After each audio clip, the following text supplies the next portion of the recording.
రానివ్వట్లేదండి. ఇది ఎంత deep rooted వ్యవస్థ, దీన్ని అంటే ఎంత కుళ్ళు పట్టేస్తుందో ఈ వ్యవస్థకి, పర్టికులర్ ఈ రైస్ స్మగ్లింగ్ సంబంధించి దీని ప్రక్షాళన జరగాలని కోరుకుంటూ,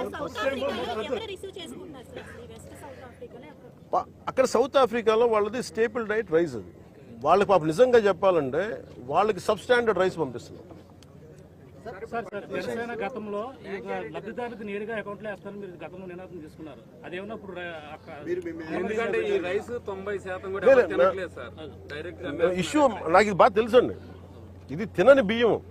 ప్రాబ్లం ఏమవుతుందంటే ఎవరు తినని బియ్యం ఇది కేవలం ఇది నా ఉద్దేశంలో ఇది నేను కేంద్ర ప్రభుత్వం దృష్టికి తీసుకెళ్ళాలి, ఎట్లా ముఖ్యమంత్రి గారి దృష్టికి ఎలాగే తీసుకెళ్తాను.